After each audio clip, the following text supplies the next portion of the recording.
Good morning, everyone, and thank you so much for being here. Before I start, I'd like to congratulate the dual degree class of 2024 for making it to the finish line. It's been an honor to have been constantly inspired by you all, and I'm so excited to see what the future holds for everyone.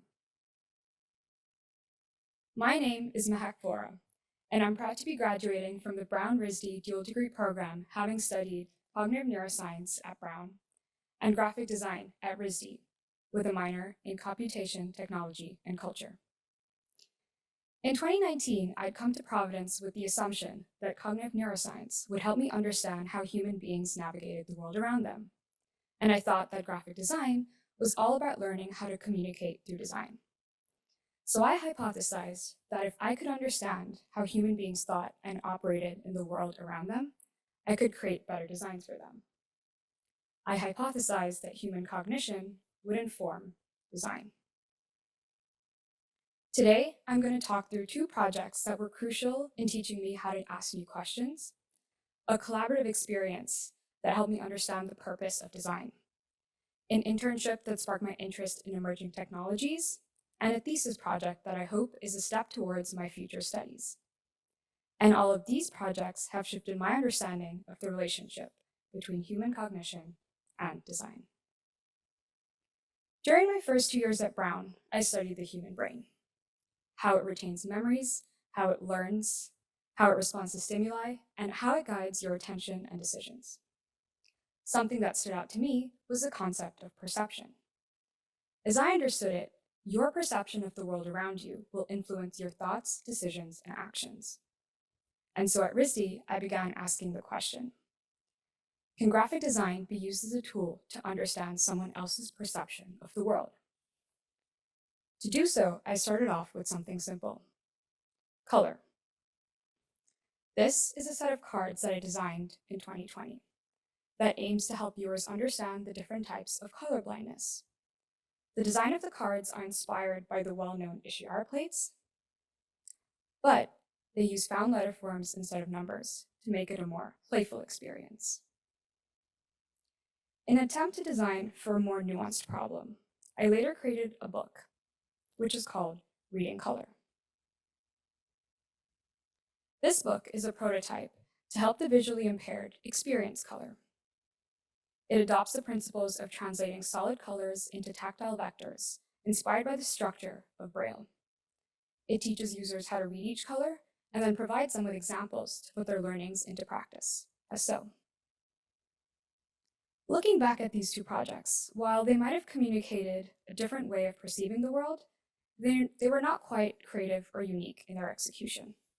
And more importantly, they weren't asking any new questions or providing new solutions.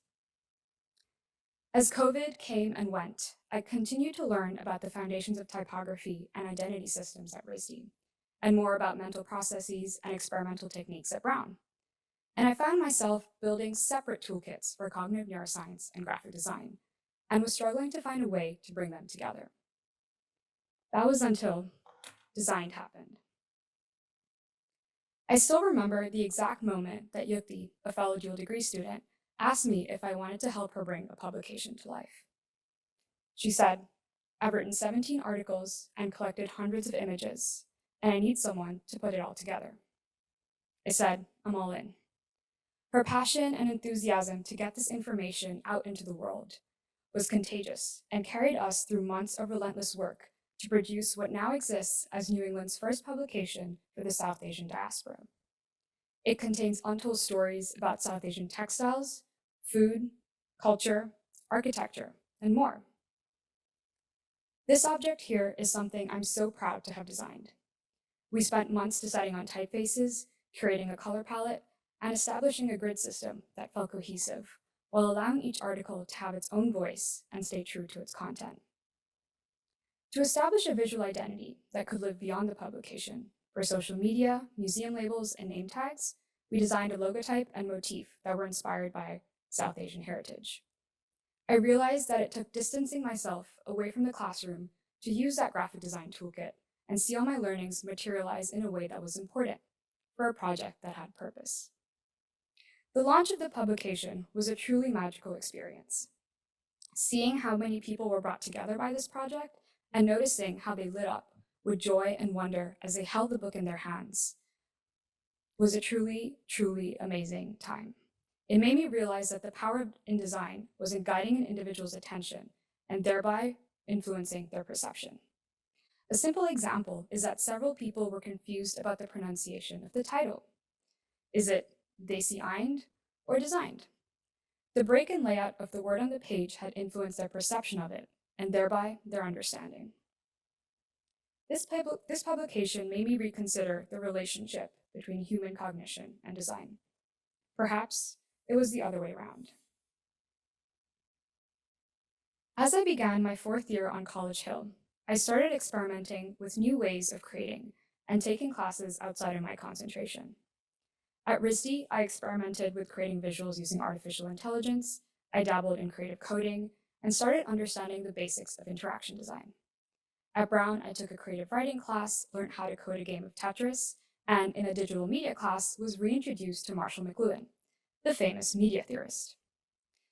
McLuhan has popped up at different points in my life, but now that I've gotten a chance to reflect on what kind of designer I hope to be and what kind of impact I hope to have on the world, I find myself coming back to him and what he has to say about media, technology, and society.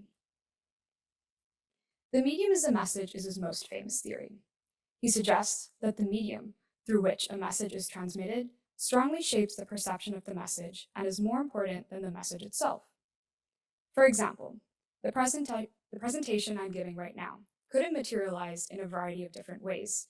It could have been a pre-recorded video, a speech without any visuals, and each of these presentation styles would have implicitly carried with them a layer of meaning that would influence what you, the audience, would interpret from it.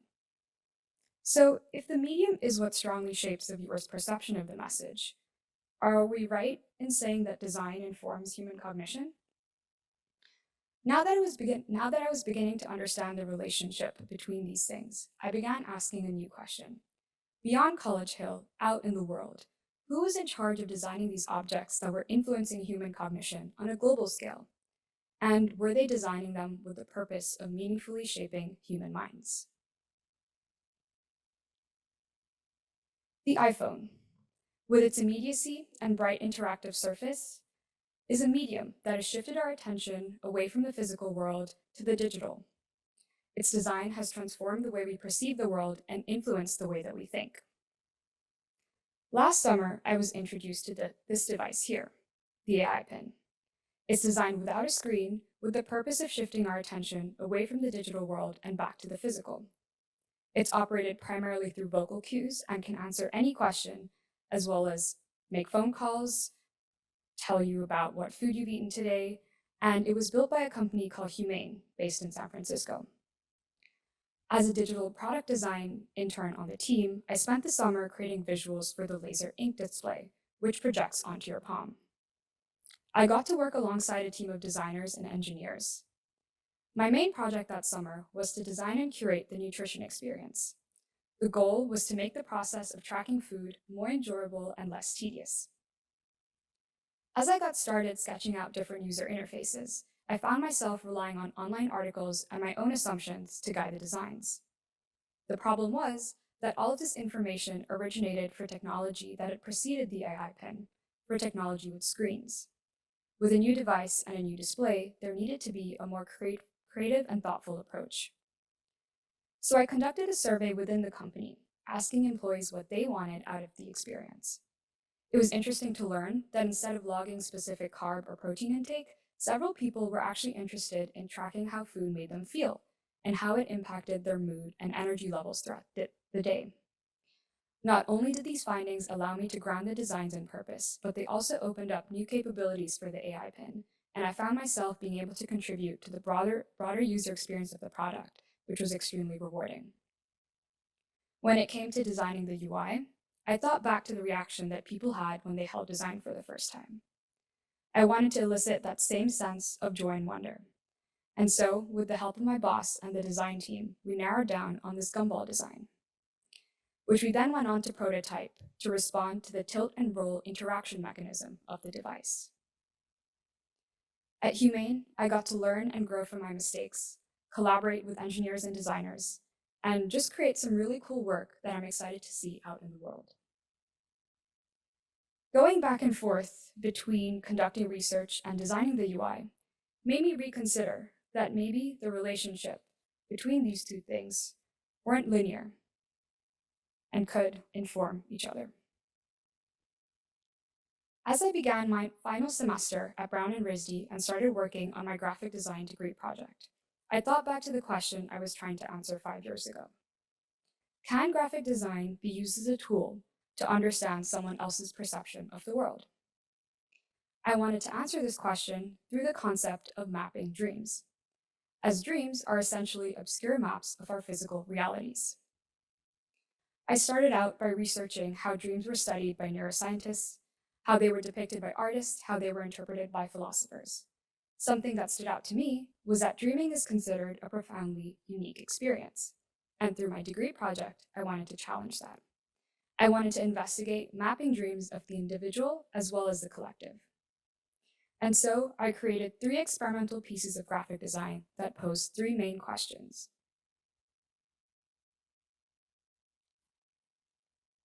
The first is, how can dreamscapes be archived? This here is a growing collection of maps that charts out nightly representations of my dreams. The maps overlay on top of each other to form a larger interconnected one, which can be thought of as a hazy reflection of my subconscious terrain. The second question is, how can dreams be captured? This installation is a mechanical representation of my dream journal. The act of each dream being carved out by the plotter and falling to the ground hopes to capture the feeling of barely grasping onto a dream as you wake up, and often having it lose all meaning or sense within seconds. The third and final question was, how can dreams connect us? This is a website that invites you to record your dreams and explore the connections that you might share with others. Discovering the commonalities in our dreams may shift our belief that dreaming is an individual experience, and may even give us reason to believe that we are part of a larger collective subconsciousness. By creating work that was explorative and interactive, I'd hoped to elicit that same sense of joy and wonder that were brought through design and the AI pin. It was truly gratifying to witness this exact response when I presented my DP last Friday. It was rewarding to hear the critics comment on the work and derive meaning from it without much prior explanation. They were drawn in by the design and installation of each piece and were beginning to ask new questions and think differently about dreaming and the undiscovered relationships that they might reveal. Dreaming is a topic that I hope to continue exploring in the future, as I truly believe it has the potential to reimagine the way we understand ourselves, as well as the connections we share with the people around us. To conclude, I want to go back to the sense of joy and wonder that I've consistently been searching for in my design practice. I was so intent on having it come through in what I was creating that I almost forgot to acknowledge its presence in so many other forms. When watching a friend's orchestra performance, when attending a spring dance show, when overcooking pasta with my friends in our college apartment. If there's one thing that these 5 years have taught me, it's that joy and wonder appear in so many different forms, just as creativity exists beyond the field of art and design. It's just about asking new questions. As I approach the end of the dual degree program, there's a new question I'm ready to pursue. How can design be used to meaningfully shape emerging technologies to thoughtfully influence human cognition? I hope that my definitions of human cognition and design and the relationship between them will continue to grow and evolve as I navigate what comes next. I feel extremely grateful for everything that Brown and RISD has taught me over the years, and I'm excited to take my learnings into the future. On Sunday, as I crossed the Van Wickle gates, I felt a wave of immense love pass over me, for everyone that has supported me through this journey and everyone I've gotten to know here on College Hill. I would like to thank my parents for encouraging me to forge my own unique path in the world and supporting me throughout every step of the way. Thank you to my brother Veer for being my biggest supporter and most honest critic. Thank you to Yukti Agarwal and Manani Banerjee, 2 of the most brilliant designers and bestest of friends I've had the pleasure of working with and growing with ever since day 1 of EFS. Thank you to Emily Rye, not only for guiding me through the creation and execution of this presentation, but for sparking my love for typography all those years ago, and for continuously pushing me to think beyond what I know and create work I never thought would be possible. Thank you to Hannah, Excel, Dean Rockford, and Michelle Zager for making the dual degree program such a rewarding and fulfilling experience. And thank you to the dual degree class of 2024 for being a constant source of inspiration, joy, and support throughout these 5 years. Words truly cannot express how full my heart is from all that Brown and RISD has given me. Thank you.